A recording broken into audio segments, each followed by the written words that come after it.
Welcome to Natural Habitat Adventures, Daily Dose of Nature. Today's topic, South Africa's biomes, the key to diverse and exciting safaris, presented by NatHab expedition leaders, Richard Gouveia and Matt Meyer. I'm your host, Rob Best. Thank you all so much for joining us here today. Over to you, Richard.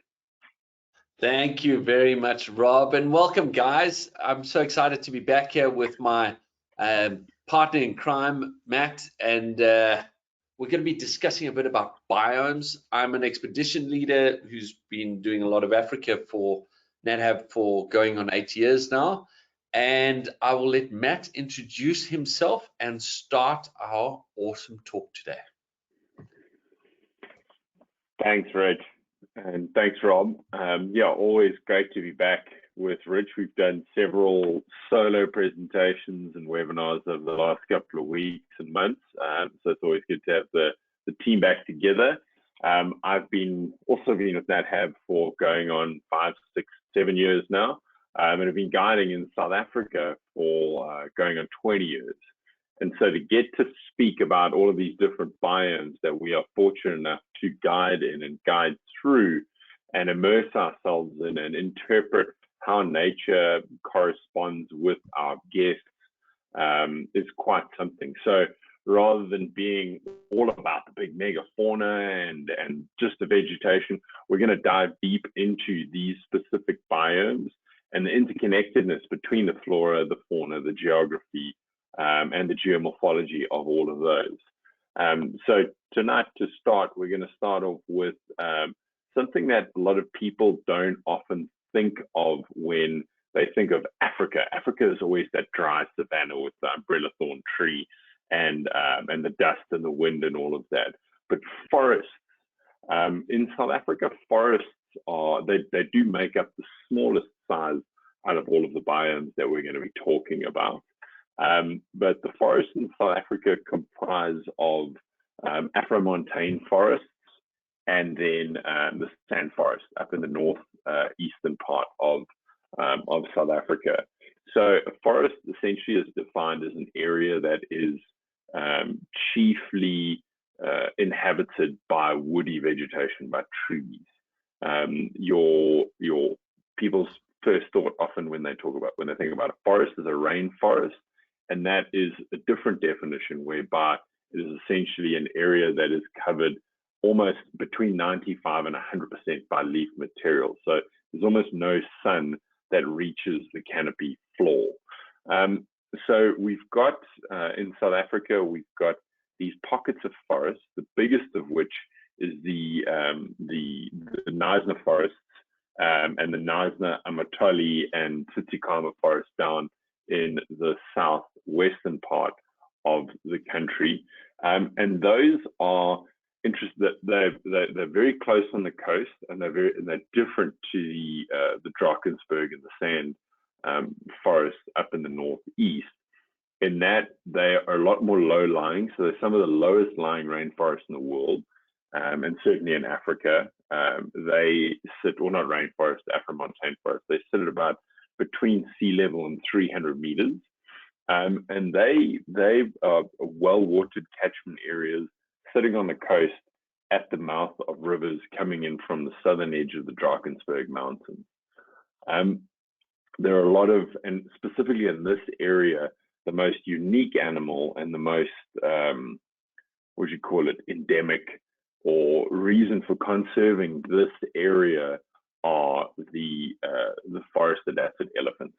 Now, forest-adapted elephants found across West Africa, and then most of your Asian elephants they typically found in high rainfall, more forest areas. So not like your normal, well, let's call them normal savanna elephants or desert-adapted elephants, but the forest elephants are almost entirely isolated in this little pocket of forest in Knysna, with the exception of those up in North Africa.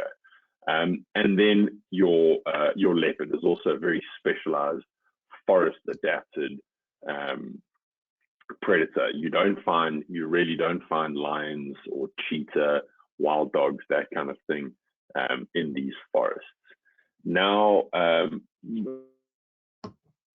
a lot of the tree species that you'd find are your ironwoods, your yellowwoods, your Cape hollies, your Cape beeches, and they are spread out across these ecosystems.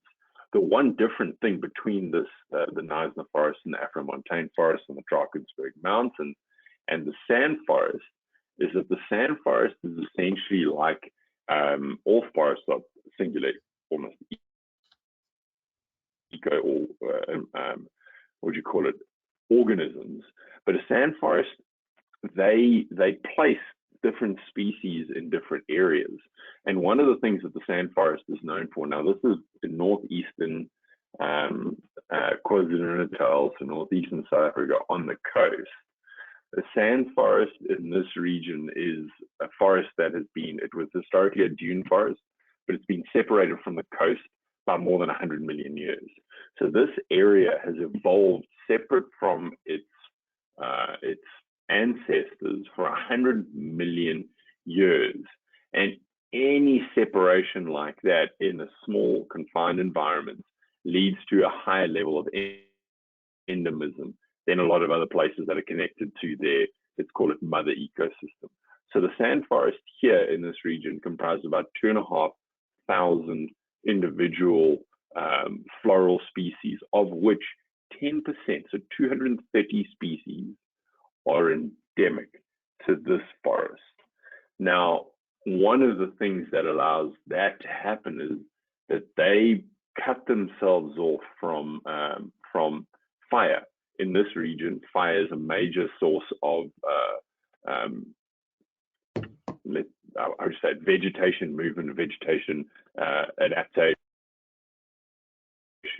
And how they do it is through a process called allelopathy, which the trees on the periphery, the trees on the rim of this forest, their leaves, so a tambuti tree is a perfect example of that, their leaves, when they drop, they create a toxic environment on the ground that doesn't allow anything to grow. And that then forms a natural fire rake. So if you imagine a forest, as you can see here, it's forest and then it goes into grass and savanna. If those trees on the outside then kill anything that comes to within 2 or 3 yards of that forest by a toxin, nothing can grow there. There's no plant material for the fire to come in and burn everything down. And so it's just,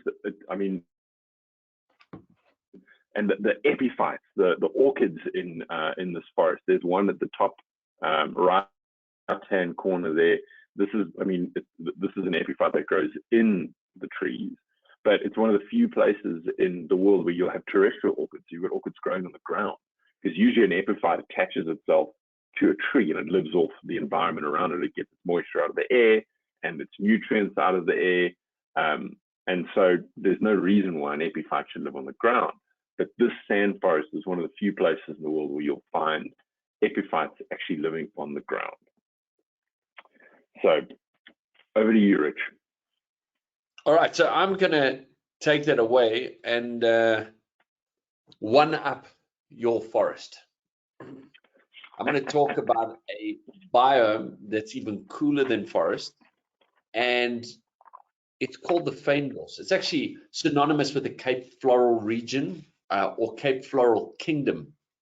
And this kingdom, if we look at the floral kingdoms of the world, it basically breaks down the different types of plants into different regions.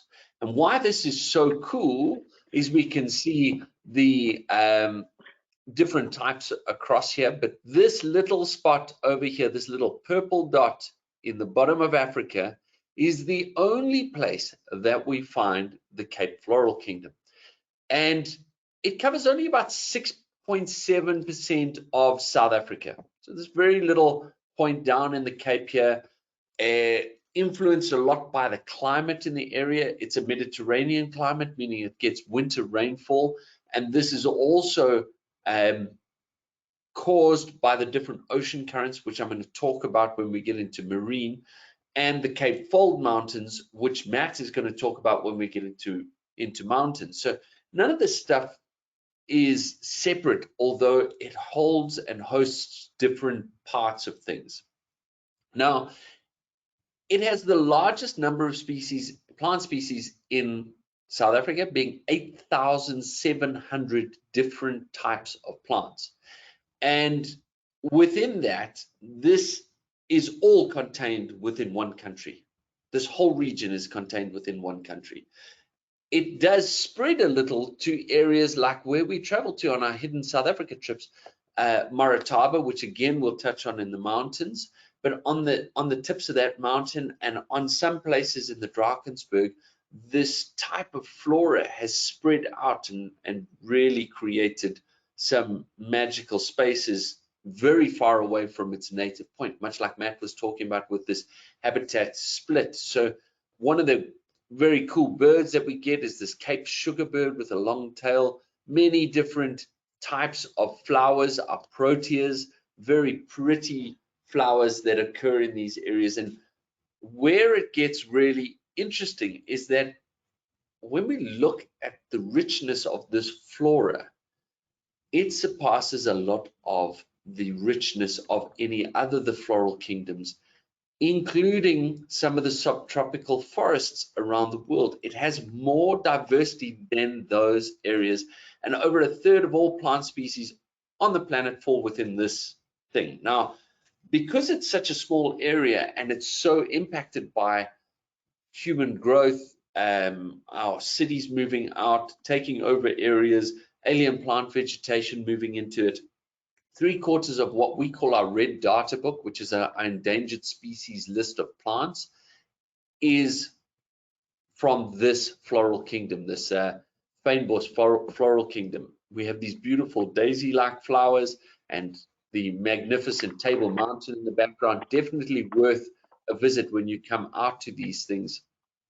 And while it looks pretty not so amazing, it holds a lot of different animals, a lot of which have also gone extinct, which is our quagga, which was like a half zebra, half horse, called a quagga, and a bluebuck, which is also gone extinct in the area. But it hosted all of our big five, from the leopard through the lions, buffalo, elephant, rhino, wild dogs, that all used to move across these plains. But as we moved through, we then started wiping these things out. And as Europeans started moving in, our access point was the Cape. As we went around the tip of Africa to try and get around to the spice route to get to India and China for different things, we stopped off and colonized and caused all sorts of environmental chaos. Now, where this specific plant species becomes really interesting and blows my mind every time I think about this, it's what we call a pyrophytic environment. It requires fire, and it requires this fire in order to grow and to change. Now, in amongst this very diverse species, as you can see, 8,700 different types of plants within a small area, they all grow amongst one another. But different plants require fire at different frequencies. Some require fire every year, some 2 years, some 5 years, 10 years, and there are species that require fire intervals of every 40 years. And this pyrophytic environment, he lives next to one that needs fire every year. So what he does is he puts a flame retardant around itself, and the plant protects itself from the fires that roll through. And it keeps going till it comes time that it needs fire. It will remove the flame retardant, and as the fire goes over, it helps the seeds then germinate to form the next batch of these plants. So a highly specialized place in a very beautiful environment. And we are now going to go to the next beautiful environment, which are the mountains around South Africa and those that hold the Fynbos. So that Fynbos region is, as Rich alluded to, it's a very, I mean, it's mountainous, so it does harbor some of its own climatic factors. every range of mountain essentially creates its own cloud and rainfall, etc. But one of the things that makes that mountain range so diverse, and again, it's something we'll talk about, or Rich will talk about in a little bit with the ocean currents, is that convergence of hot and cold coastal currents that come down the east and the west coast of South Africa. And that allows a lot of the precipitation that comes in, and certainly around Cape Town and on the coastal belt of these mountains, to be in the form of a mist and this coastal fog that comes in. But the Cape Fold Mountains were created when the Falklands Plateau smashed into the African plate, and that's a process called orogeny. Now, through that is the creation of pretty much most of the mountains that are found in the world. Are like they're created the same way that these fold mountains are created. So the Alps, the Himalayas, that's all through the collision of two tectonic plates causing a pushing up of it. But the Cape Fold Mountains, it's not two big plates that have hit and pushed up like the Himalayas did. It's one that's bigger than the other, and it's caused this sort of rippling effect. So if you can imagine, if you put a tablecloth on a table and then you hold the one side and you push your finger down on the other side, those ripples that are formed, and that's one of the many ways that mountains are formed. Then the other way is through erosion, and erosion of what is essentially underlying, moving on to the Drakensberg mountain range. So the Drakensberg mountain range is something that's very, very different and unique, being that it's a sandstone mountain range with this basaltic crust on top. So the sandstone was deposited sort of 500 odd million years ago, when the whole of the southern African region was under that African plateau that was a lake. And then 200 million years ago, there was this giant volcanic eruption that caused the starting of the cracking of these plates in Africa, and that then created this basaltic crust.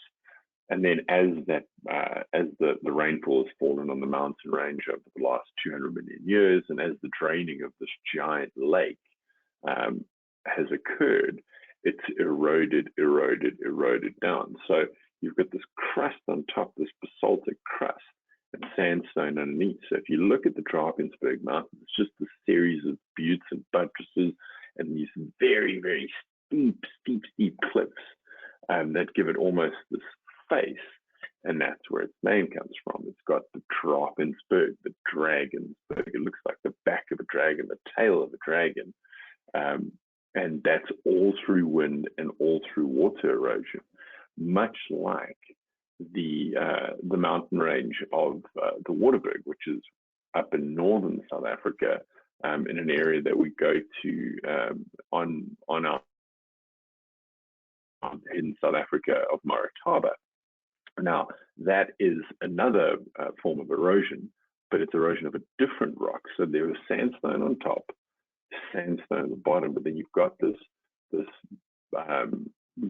granitic igneous rock formation that was formed underground. So it's an intrusive igneous rock formation. So whereby the lava or the magma would have cooled underground, and then so it's these big sort of oniony boulders that it's comprised of, which a lot of northern South Africa, like where Rich and I used to work in Sabi Sands, and over years and years and years of that draining and of this lake and rainfall falling, it's then eroded over these big boulders. So you see the difference between what the mountain range at Marataba, the Waterberg mountain range, and what the Drakensberg mountain range, and then the Cape Fold Mountains, so the Cedarburg mountain range. If you go back and down to the one that is, I think it's on the left-hand side, so above the Leopard, that one there. So you can see how these fold mountains, and that's the Cederberg north of Cape Town, also sedimentary. So most of your mountain ranges in South Africa are sedimentary and metamorphic rock. So the metamorphic is what the Cape Fold Mountains are made out of, and that's through slow metamorphism with no temperature change. So that's the two different kinds of metamorphic rock. You can get heat and compression, and then slow and no compression, no heat, just pressure pushing on it, which will then cause and form these mountains. And that's what makes South Africa so unique with its mountain range, that we've got, it's not just one or two, it's several different types of mountains, and the formation of those mountains are so different. And that allows then also to have a much greater diversity in habitat and flora and fauna, as Rich alluded to earlier about the Fynbos. But in these regions, or certainly in the Cape Fold Mountains, one of the most unique animals is the Cape leopard, which very different to all the other leopards across Africa, in that it's about half the size. And it like, this is an adult male leopard, and it's about the size of a 1-year-old leopard cub or leopard sub-adult that we would have seen in the Sabi Sands. And that's because they're specialized in hunting a lot of your small animals and living in areas that don't have big trees, much like we did in the Sabi Sand. So these guys are eating your rock hyraxes, so the dassies, it's a rodent about this big. They're eating your steenbok and your oribi and klipspringer and all of the small antelope. But then they also don't have much competition in the form of lions or hyenas or wild dogs. And so they haven't really needed to evolve beyond being the small, that perfectly proportioned cat. Their biggest threat would be to a young leopard would be something like a large male caracal, which in that area, they're comparable to the same size. So yeah, the mountains in and across South Africa are just this beautiful, diverse mix of different forms of mountains that are found all around the world. I mean, the only other place in the world that you find a mountain that was formed like the Drakensberg mountain are the Simeon Mountains in Ethiopia. Nowhere else in the world. And that has formed and allowed them to appear as they are, but then also to evolve very, very different and very diverse species that we find in there. And as Rich is showing now with this rock art, the history of the place for the people that were there. I mean, mountains in Southern Africa, they were often stepping stones or crossing over from one region to the other, from the coastal to the central grassland area. And in that, you will find these rock paintings or etchings from the Bushmen who've been there for 30, 40,000 years hunting. They would have gone over and pictured something in of what they'd seen of this leopard. And for any of the first settlers in South Africa, they would have gotten up to the Lowveld or gotten into Kwa-Zulu Natal and seen leopards, and they never would have thought the mountains would have been a place that would have been home to this unique and beautiful cat. So, on the note of mountains, nothing changes biomes as much as mountains and ocean currents. And if we look at how this escarpment runs around South Africa, it has created various biomes in different places and habitats because of it.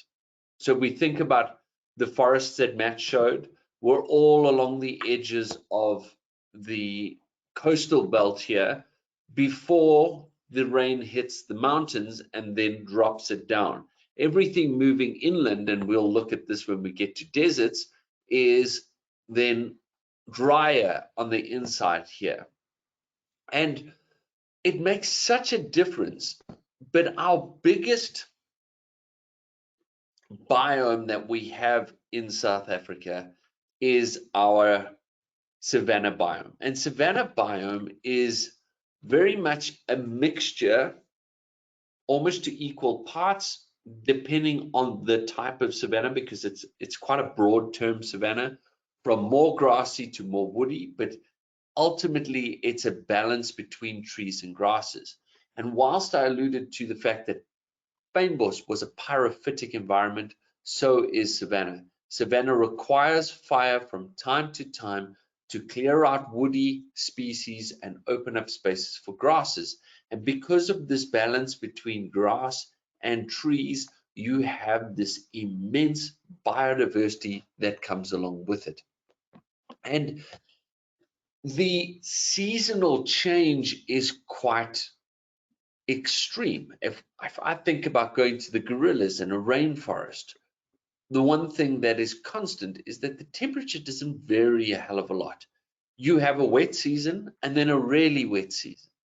What happens in savanna is we have these incredibly dry winter periods, and what happens is everything gets cold. I mean, cold is relative. I mean, you guys in the States can drop down to below freezing temperatures. Here it doesn't get below freezing, but I can promise you sit on a safari vehicle with us during winter and it gets pretty chilly on the back there, especially driving around with your convertible down. And this dry time then creates this ebb and flow. It allows for animals to move backwards and forwards. So during the winters, animals will be pushed towards your permanent water sources like lakes, dams, and rivers that are flowing. And then in the summer, when everything greens up and these beautiful thunderstorms roll through the area, everything greens up and animals are able to move out. So you get this incredible crop rotational system that moves along. Being savanna, it is probably one of the youngest types of biomes on the planet, really only starting in Kenya around 3 to 4 million years ago with the deposition of a massive volcanic eruption. And as this changed and as climate changed, so we got this very basic change. And it's very signified by our acacia tree species. It has been renamed by the World Botanical people into a different name. I don't even know the name because in South Africa we've told them to go away. It is still an acacia. And these rainy seasons allow for the animals to move around. It makes for interesting safari. Fortunately, when we're on safari, we're not made out of sugar, so we don't melt in the rain, and it's quite enjoyable when you get over the idea of discomfort, especially when you're chasing wild dogs around. And the movement of animals, the reason why I put this photo in there is quite intense because it sculpts a landscape. It allows different animals to thrive at different places. So animals like this sable antelope is not a very water dependent creature. It doesn't need water constantly. It can go a couple of days without it. And they live in areas further away from our bigger predators, your lions, your leopards, your spotted hyenas. But every now and again, at one of the places, Mala Mala, that we visit in our winter time, we get the privilege of seeing these animals pulling into the Sand River to take what amounts to a drink of water that lasts maybe a minute, and then push off again, not to be seen for the next 3 days. And they're trying to minimize that interaction or potential loss of life against lions. But the savannas are incredibly, incredibly rich. Bird life is high. Your fruit and biodiversity within it is very high. And you have a lot of animals like your elephants. You have your thicker areas that move in from savanna into forested areas. So this is a fever tree forest in the north of Kruger, very close to the sand forests that Matt was talking about in the north of Kruger National Park. And the environments chop and change and move around very frequently, allowing for us to see and create and explore very beautiful, beautiful places. So I'm going to pass it back to Matt to tell us a little bit about the drier areas in our country. Well, just to finish off a little bit also there with the savanna, because there's a significant crossover between the regions that Rich was talking about with that savanna, and it's not unlike some places in the northern hemisphere where you have this overabundance and complete depletion of nutrients through the seasons. The savanna, although there's that picture where there's a sable that's walking through what looks like it looks like straw, the grass is still able to hold nutrients. There's still nutrients in the trees, there's still nutrients in some of the leaves. It's just dry. So it's like the difference between eating something that's dehydrated, like a piece of jerky or a piece of steak. The nutrients are still there. It's just the amount of moisture that's in it. And that's one of the significant things and one of the key components of that environment. And then moving into what we're going to talk about next with the desert is that ability to retain nutrients in an ecosystem that can then sustain life through its drier times and drier periods. So deserts in South Africa, there's one tiny little strip of a true desert in South Africa, and that's the very southern Namib Desert, which falls on the near Oranje, which is the mouth of the Orange River that comes onto the west coast in southern Namibia. And that whole desert that runs up north on the west coast, the Namib Desert, the Namib Rand, that's a true desert. So true desert is essentially an area that is defined as an area whose rainfall or whose precipitation is only half of that of its evaporation. So the evaporative properties of the area is double that of the precipitative properties of it. So the area we're going to talk about now is what is called the Kalahari Desert, but it's more a Kalahari arid savanna grassland. This was the center of the Southern African lake that was present some 230 odd million years ago. And in the center of that lake, you have what's known as the Kalahari Desert. So you've got the Kalahari Basin and the Kalahari Desert. And what's characteristic of that are these isolated and pocketed calcrete pans, these salt pans. And one of the things we were talking about with the savanna and their ability to retain and maintain nutrients, this area through the winter, it almost is completely depleted of nutrients. And so this historically would have been, for the majority of the species that you find in the Kalahari now, would have been a transitory area, would have been migratory. So one of the migrations that we're seeing now that are starting up again because of the removal of fences was the longest migration in Africa by zebra in the Makharikari salt pans. Now these salt pans in the winter, they are dust, barren, nothing lives there, nothing can stay there. You've got the odd springbok or the odd oryx that walk around, but that's about it. Then in the summer months, the rain falls and falls in pockets, and that flush of water erupts with this green grass that comes up and this excessive dump of nutrients.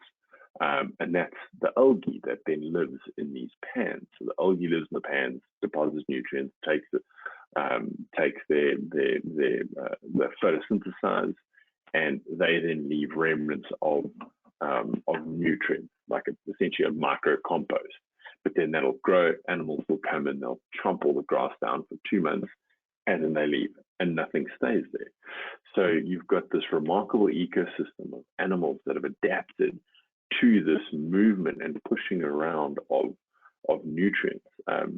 The cheetah that are resident in these mahari pans that will have to go from eating wildebeest and zebra for half of the year to just living on scrub hares and spring hares and all of the small stuff that doesn't leave, just stays there. The meerkats or the suricates, they are, as everyone knows them, the timon, the small little cheeky creature that lives underground, and they sit up there perched on their burrows in the mornings, warming up in the sun. They live on scorpions and they live on termites and any other insects. Scorpions are probably their favorite. But these guys in the winter months, so one of the things about the Kalahari is that it can get just absolutely absurdly hot in the summer, talking like 45, 50 degrees Celsius on those pans, to dropping to -5, -10 in the winter. The southern Kalahari, at the very tip of the northwestern parts of South Africa there, it'll get so cold in winter in the middle of the night that it is silent because no insects survive. All the insects die in winter. They all die off or they go underground and they wait for the next rain to come through. So there's these remarkable adaptations of your oryx, their thermoregulation between their black and their white fur and the fat layers they've got in their face to help with cooling and warming up of blood. The black rhino, the desert adapted black rhino, they have an elongated loop of Henle in their kidneys, much like the desert adapted leopard, that will allow them to not be as water dependent as they are in a typical savanna environment. So a desert adapted leopard, there was a collar on one in Namibia that they followed this leopard, and it wasn't recorded near a known water point for 18 months. So that means it didn't physically drink water for 18 months. I mean, there's some antelope that never drink water, like a steenbok, that they never drink water, but they get it from their food. But you think, how does a cat that's that big adapt to living on no water? The elephants in the Kruger Park, they'll drink water every single day. The elephants in Chobe drink water every single day, sometimes twice a day. These elephants, this is in the mahari pans, but these ones will be migratory and they'll move through the southern Kalahari as well and into the Namib. They've got, their feet are bigger, so they've got their heel pads are more elongated for walking on sand rather than walking on soil or like a clay or a loam or rock. And they will go and they will walk 30 miles to drink water and then go back to where they're eating because of that depletion and replenishment of nutrients. And then probably the most well-known animal of the Kalahari Desert would be the black-maned lions of the Kalahari, or the brown hyena. I mean, the brown hyena is essentially what there was a book written about the brown hyena as being that quintessential animal of the Kalahari, and they're different to every other species of hyena across Africa in that they are not they're the only hyena species that doesn't actively hunt. They're killers. So they'll kill something, but they're predominantly like 95% are scavengers. And in amongst all of these adapted animals and adapted vegetation and that, again, that fluctuation of nutrients, we as humans have been living in this inhospitable environment for 30,000 years. 40,000 years without like migrating through it. Like we didn't go from one, oh, hey, what's happening here? This Kalahari Desert, now let's move on. We stayed there and we lived there. And the Bushmen, although there aren't that many of them that still live the traditional way, left in the Kalahari itself.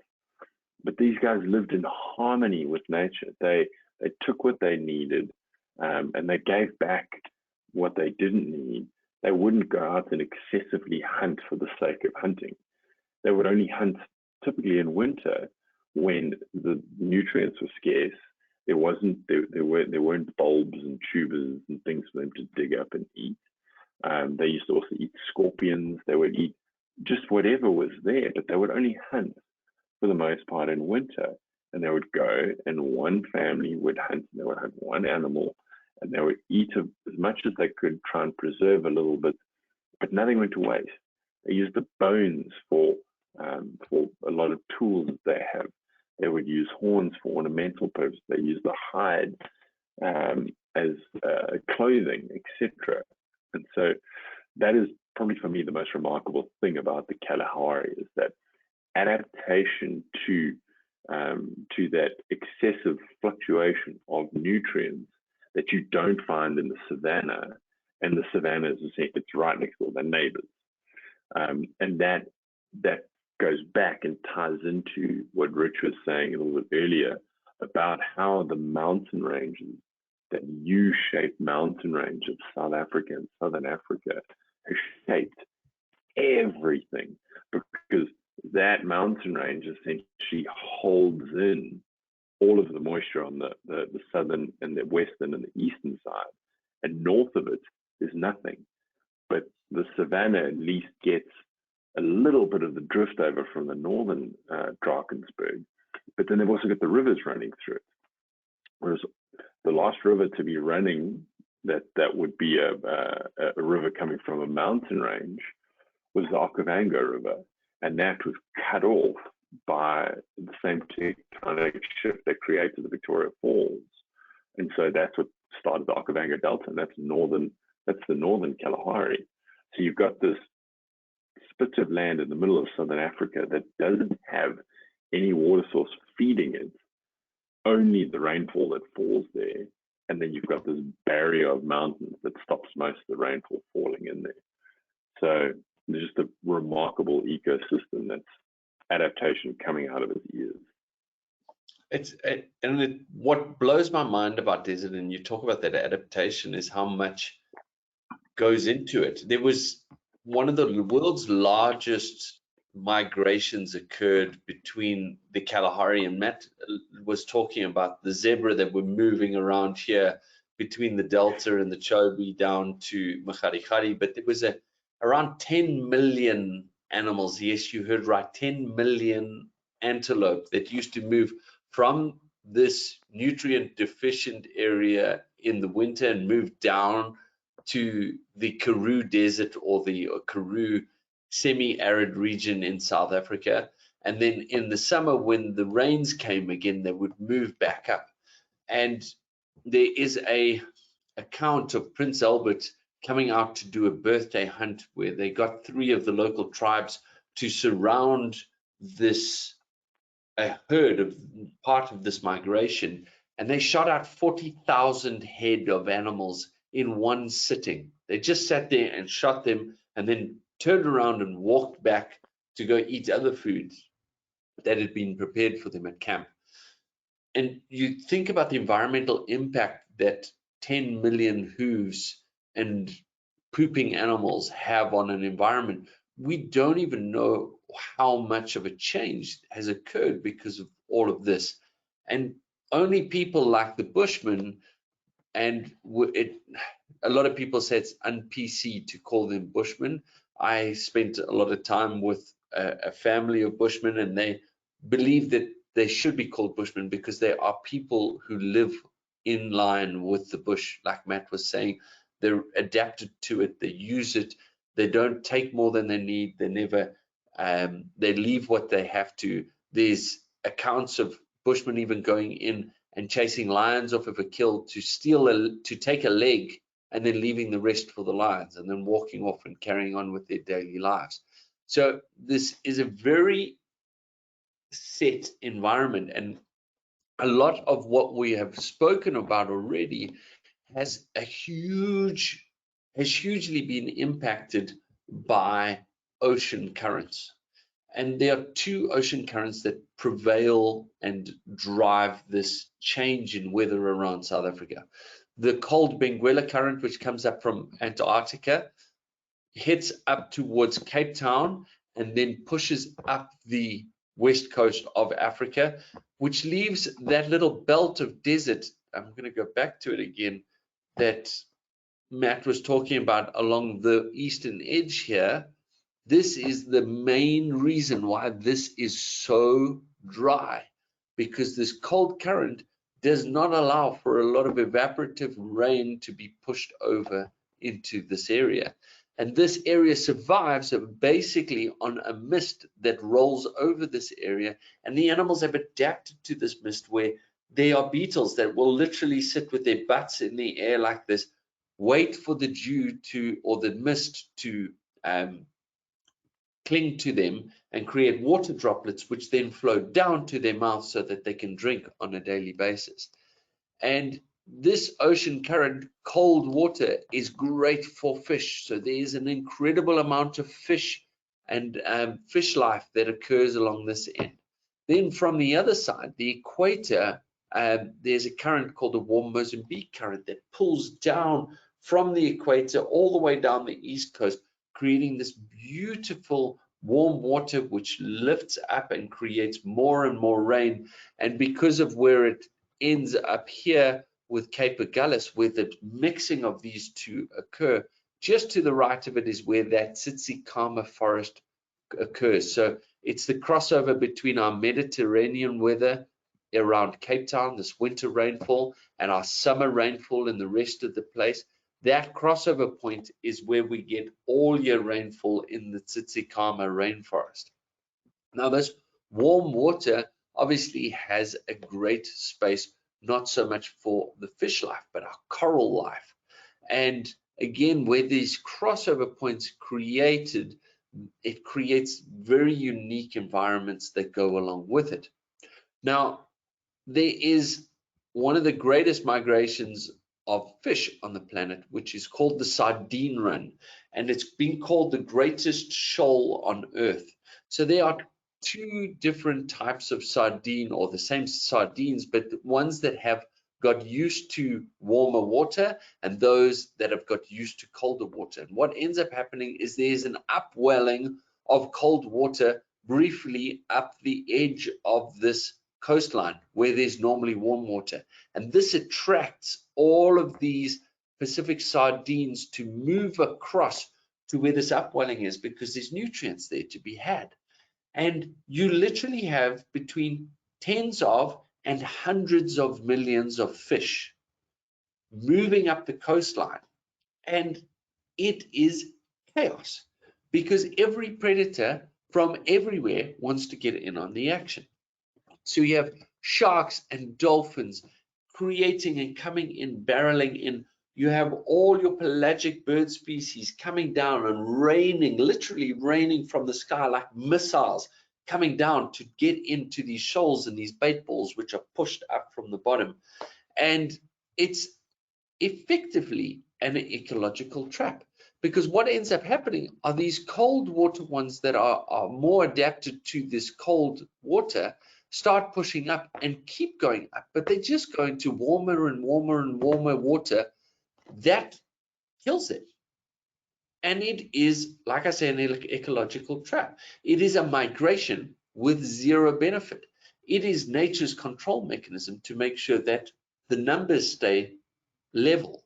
So it's a fascinating process that happens off the coast. The other thing that happens is, because of this warmer water that is on the edge of the colder water areas over here, just at the Cape Agulhas point, the warmer water is where a lot of whales, our southern right whales, will come to a town called Hermanus. Now, on one single day, the largest number spotted in a day was 196 whales. And these right whales, southern right whales, were called right whales because they were the right whales to shoot. When whalers were moving around, they would look for these whales and say, there's the right whale, because when you harpooned them, they wouldn't sink. They would float to the top so that you could gather them and move around. And every year between June and late August through October, these whales are in the area, and it's become a massive tourist attraction to go to Hermanus for the whale season. A lot of the shops and everything do a lot around there with regards to that. And then up the coast, again, looking up towards the warmer water, up closer towards Mozambique, we have incredible coral reefs. And I love to be under the water. There's something mystifying about being there and listening to just the sound of your own voice and the beauty of these massive coral reefs. And coral on its own is the most incredible animal that you could imagine. Now, this is one animal. This big fan-like coral that you see here is one animal, and it has photosynthetic organisms that live inside it, and it uses these to create food. And then at night, the animal releases polyps, which then catch nutrients to give back to these photosynthetic organisms inside them to be able to create more food for it. And every coral reef is a massive living organism. It's one of the craziest things. If you think about something like the Great Barrier Reef in Australia, it's the largest living organism on the planet. It's just this extended living organism that has stretched out over thousands of miles. It's beautiful, beautiful.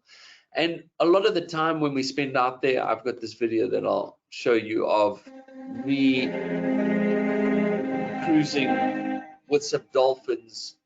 So you have dolphins, you have sharks, you have beautiful fish along the way, and it's just this real biodiverse part of life that we don't really know and understand. The ocean is a mystical place. We know more about the moon than we do about our own ocean. So on that, I don't know if there's anything you want to add, Matt, before we go to any questions. No, that was, yeah, it's fantastic. Perfect. I think we don't have too much time for any questions. Yeah, sorry about that. Rob, we're up for a question or two before you have to run away. All right, thank you, gentlemen. Now, before we start the question and answer session, I would like to remind everyone that you can submit your questions via the question field in your control panel. So there have been a lot of questions about climate change. How is climate change affecting the rainfall in the southern Cape Floral area, and how is it disrupting the rhythms of the biomes in general? Rich, do you want to go ahead about the Fynbos?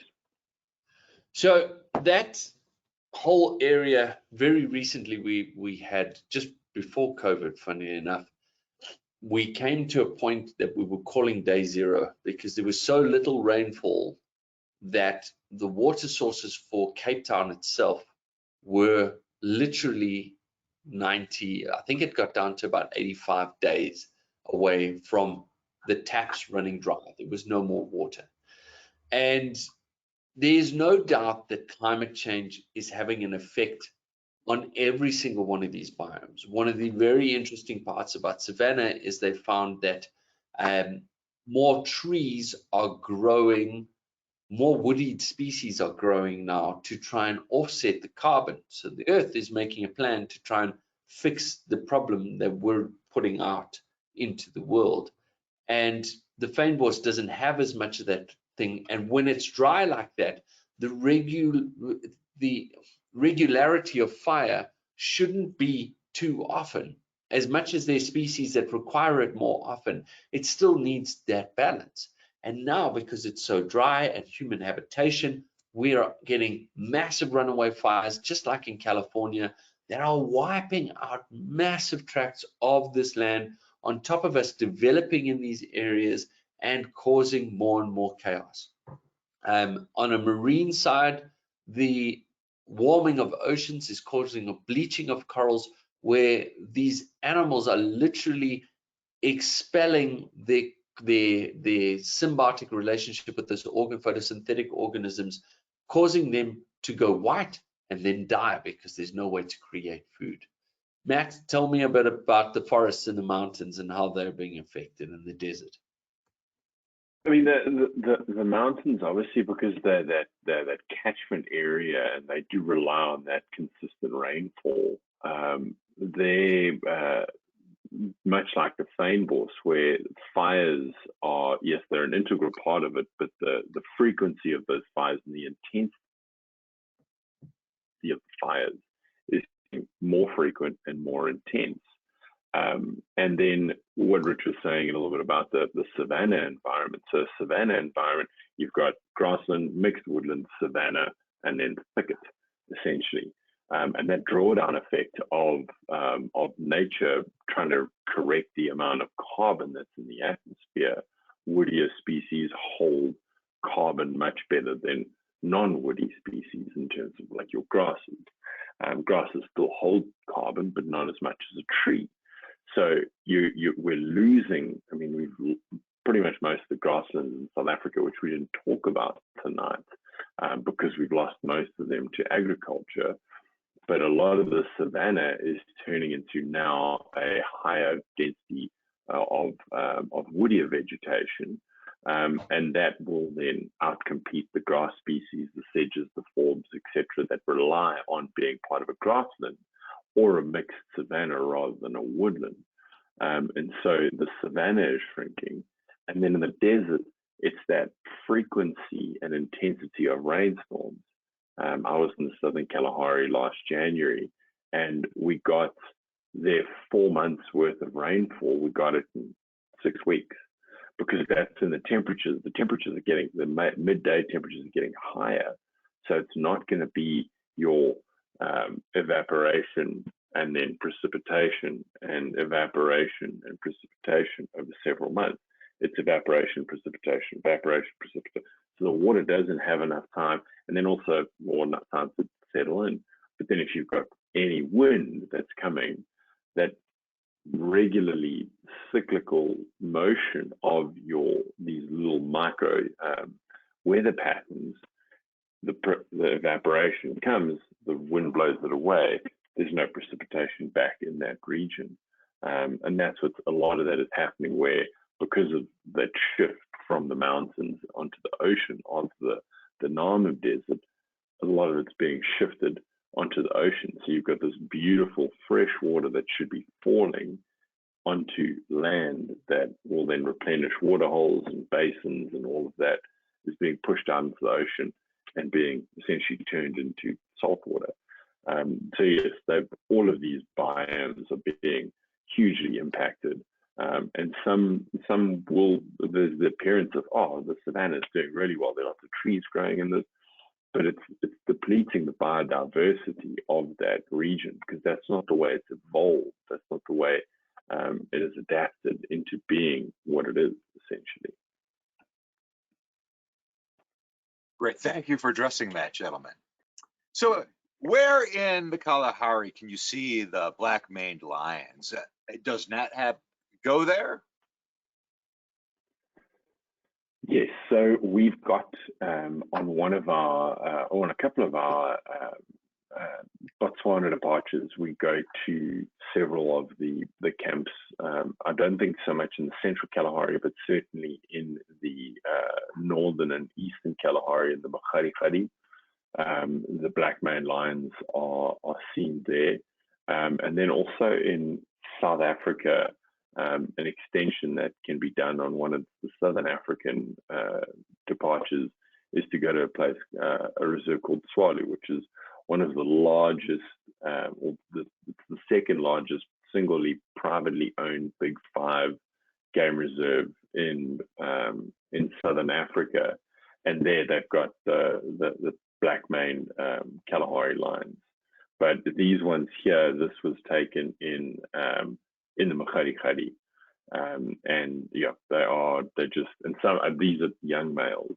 They're only about 5 or 6 years old. So you can imagine a 9-10-year-old mature male. They've got manes coming almost down to the bottom of their belly. So what time of year does that Sardine Run happen?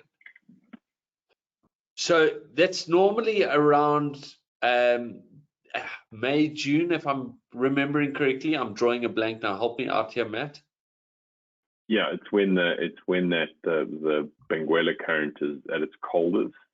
Yeah. And the Mozambican current is at its coldest. So it's in the winter. And it's just after the sardines have spawned. And it's the new ones that start then moving up north. And as Rich was saying, with that pocket of individuals that get caught, it's because the ambient temperature in the region is lower because it's in winter, with the start of winter. There's that perception by the fish that it's still cool, it's still cool, it's still cool. But that's another one that global warming is having an effect on, because as the sea temperatures are rising, the Sardine Run is stopping further south and further south and further south every year, because the illusion of the cold water is no longer there. So the sardines are going, and they're like, "Oh, this is as far as we're going to go," and they stop. And how is climate change affecting the health of the coral reef?